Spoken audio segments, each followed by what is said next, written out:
From Narrative of the Life of Frederick Douglass, an American Slave, by Frederick Douglass. Born into slavery on a Maryland plantation in 1818, Frederick Douglass managed to escape to Massachusetts in 1838. An eloquent writer and powerful orator, he became a leading figure in the abolitionist movement, tirelessly speaking and writing against slavery. During the Civil War, he helped recruit African Americans to join regiments to fight for the Union cause. After the war, he continued to campaign for civil rights. The American people, he said, must stand each for all and all for each, without respect to color or race. In 1845, he published an autobiography, The Narrative of the Life of Frederick Douglass, an American Slave. In the following selection, Douglass describes how, as a boy of about 8, he was sold from the country plantation of the family of Hugh Auld in Baltimore, and more important, how he learned to read and write. We arrived at Baltimore early on Sunday morning, landing at Smith's Wharf, not far from Bowley's Wharf.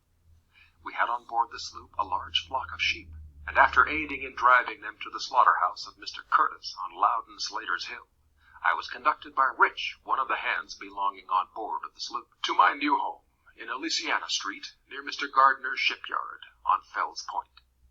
Mr. and Mrs. Auld were both at home, and met me at the door with their little son Thomas, to take care of whom I had been given.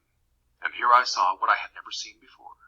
It was a white face, beaming with the most kindly emotions. It was the face of my new mistress, Sophia Auld. I wish I could describe the rapture that flashed through my soul as I beheld it. It was a new and strange sight to me, brightening up my pathway with the light of happiness. Little Thomas was told there was his Freddie, and I was told to take care of little Thomas. And thus I entered upon the duties of my new home with the most cheering prospect ahead. I looked upon my departure from Colonel Lloyd's plantation as one of the most interesting events of my life. It is possible, and even quite probable, that but for the mere circumstance of being removed from that plantation to Baltimore, I should have today, instead of being here seated by my own table, in the enjoyment of freedom and the happiness of home, writing this narrative, had been confined in the galling chains of slavery. Going to live at Baltimore laid the foundation and opened the gateway to all of my subsequent prosperity. I have ever regarded it as the first plain manifestation of that kind providence which has ever since attended me and marked my life with so many favors. I regarded the selection of myself as being somewhat remarkable. There were a number of slave children that might have been sent from the plantation to Baltimore. There were those younger, those older, and those of the same age. I was chosen from among them all, and was the first, last, and only choice. Be all she appeared when I first met her at the door, a woman of the kindest heart and finest feelings. She had never had a slave under her control previously to myself, and prior to her marriage she had been dependent upon her own industry for a living. She was by trade a weaver, and by constant application to her business she had been in a good degree preserved from the blighted and dehumanizing effects of slavery. I was utterly astonished at her goodness. I scarcely knew how to behave towards her. She was entirely unlike any other white woman I had ever seen. I could not approach her as I was accustomed to approach other white ladies. My early instruction was all out of place. The crouching servility, usually so acceptable a quality in a slave, did not answer when manifested toward her. Her favor was not gained by it. She seemed to be disturbed by it. She did not deem it impudent or unmannerly for a slave to look her in the face. The meanest slave was put fully at ease in her presence, and none left without feeling better for having seen her. Her face was made of heavenly smiles, and her heart of tranquil music. But alas, this kind heart had but a short time to remain such. The fatal poison of irresponsible power was already in her hands, and soon commenced its infernal work. That cheerful eye, under the influence of slavery, soon became red with rage. That voice, made all of sweet accord, changed to one of harsh and horrid discord, and that angelic face gave place to that of a demon. Very soon after I went to live with Mr. and Mrs. Auld, she very kindly commenced to teach me the ABC. After I had learned this, she assisted me in learning to spell words of 3 or 4 letters. Just at this point of my progress, Mr. Auld found out what was going on, and at once forbade Mrs. Auld to instruct me further, telling her, among other things, that it was unlawful as well as unsafe to teach a slave to read. To use his own words, further, he said, "If you give a nigger an inch, he will take an ell. A nigger should know nothing but to obey his master, to do as he is told to do. Learning will spoil the best nigger in the world. Now," he said, "if you teach that nigger," speaking of myself, "how to read, there would be no keeping him. It would forever unfit him to be a slave. He would at once become unmanageable and of no value to his master. As to himself, it could do him no good, but a great deal of harm. It would make him discontented and unhappy." These words sank deep into my heart, stirred up sentiments within that lay slumbering, and called into existence an entirely new train of thought. It was a new and special revelation, explaining dark and mysterious things, with which my youthful understanding had struggled, but struggled in vain. I now understood what had been to me a most perplexing difficulty, to wit, the white man's power to enslave the black man. It was a grand achievement, and I prized it highly. From that moment, I understood the pathway from slavery to freedom. It was just what I wanted, and I got it at a time when I the least expected it. Whilst I was saddened by the thought of losing the aid of my kind mistress, I was gladdened by the invaluable instruction which, by the merest accident, I had gained from my master. Though conscious of the difficulty of learning without a teacher, I set out with high hope and a fixed purpose, at whatever cost of trouble, to learn how to read. The very decided manner with which he spoke, and strove to impress his wife with the evil consequences of giving me instruction, served to convince me that he was deeply sensible of the truths he was uttering. It gave me the best assurance that I might rely with the utmost confidence on the results which he said would flow from teaching me to read. What he most dreaded, that I most desired. What he most loved, that I most hated. That which to him was a great evil, to be carefully shunned, was to me a great good, to be diligently sought. And the argument which he so warmly urged against my learning to read only served to inspire me with a desire and determination to learn. In learning to read, I owe almost as much to the bitter opposition of my master as to the kindly aid of my mistress. I acknowledge the benefit of both. I lived in Master Hugh's family about 7 years. During this time I succeeded in learning to read and write. In accomplishing this, I was compelled to resort to various stratagems. I had no regular teacher.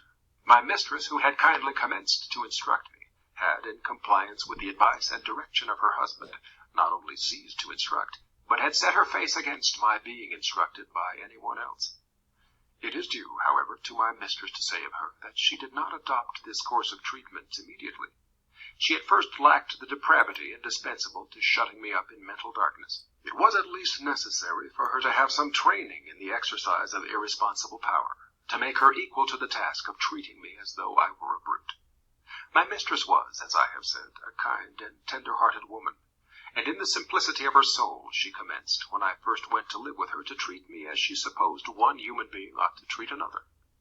In entering upon the duties of a slaveholder, she did not seem to perceive that I sustained to her the relationship of a mere chattel, and that for her to treat me as a human being was not only wrong, but dangerously so. Slavery proved as injurious to her as it did to me. When I went there, she was a pious, warm, and tender-hearted woman. There was no sorrow or suffering for which she had not a tear.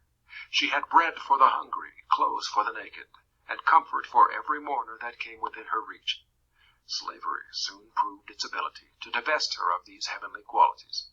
Under its influence, the tender heart became stone, and the lamb-like dispositions gave way to one of tiger-like fierceness. The first step in her downward course was in her ceasing to instruct me. She now commenced to practice her husband's precepts. She finally became even more violent in her opposition than her husband himself. She was not satisfied with simply doing as well as he had commanded. She seemed anxious to do better. Nothing seemed to make her more angry than to see me with a newspaper.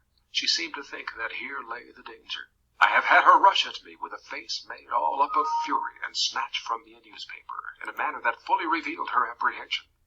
She was an apt woman, and a little experience soon demonstrated to her satisfaction that education and slavery were incompatible with each other.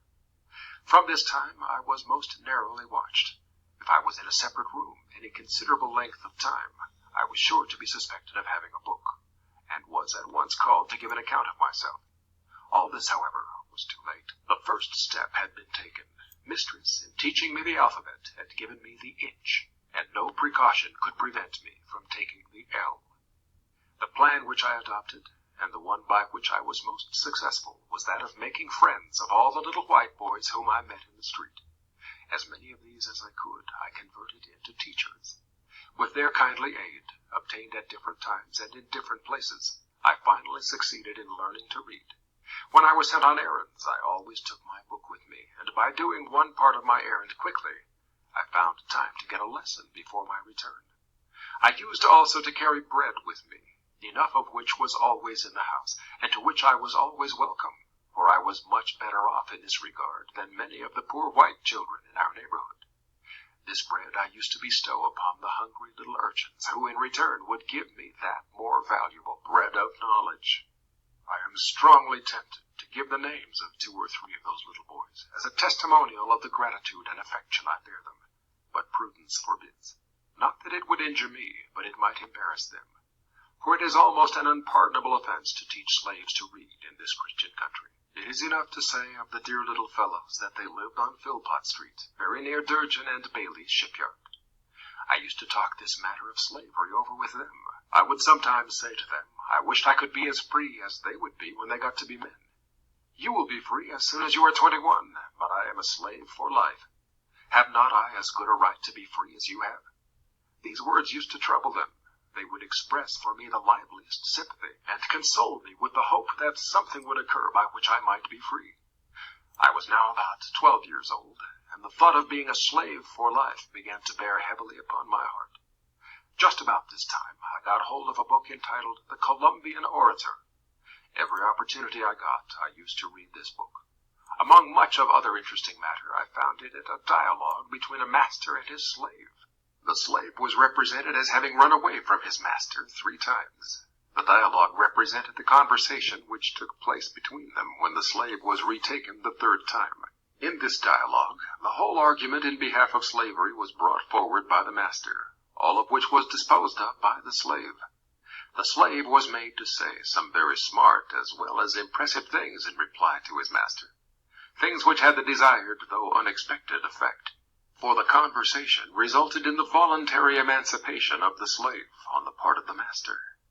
In the same book, I met with one of Sheridan's mighty speeches on and in behalf of Catholic emancipation. These were choice documents to me. I read them over and over again with unabated interest. They gave tongue to interesting thoughts of my own soul, which had frequently flashed through my mind and died away for want of utterance. The moral which I gained from the dialogue was the power of truth over the conscience of even a slaveholder. What I got from Sheridan was a bold denunciation of slavery and a powerful vindication of human rights. The reading of these documents enabled me to utter my thoughts and to meet the arguments brought forward to sustain slavery. But while they relieved me of one difficulty, they brought on another even more painful than the one of which I was relieved. The more I read, the more I was led to abhor and detest my enslavers. I could regard them in no other light than a band of successful robbers who had left their homes and gone to Africa and stolen us from our homes, and in a strange land reduced us to slavery. I loathed them as being the meanest as well as the most wicked of men. As I read and contemplated the subject, behold, that very discontentment which Master Hugh had predicted would follow my learning to read had already come, to torment and sting my soul to unutterable anguish. As I writhed under it, I would at times feel that learning to read had been a curse rather than a blessing. It had given me a view of my wretched condition without the remedy. It opened my eyes to the horrible pit, but to no ladder upon which to get out. In moments of agony, I envied my fellow slaves for their stupidity. I have often wished myself a beast. I preferred the condition of the meanest reptile to my own. Anything, no matter what, to get rid of thinking.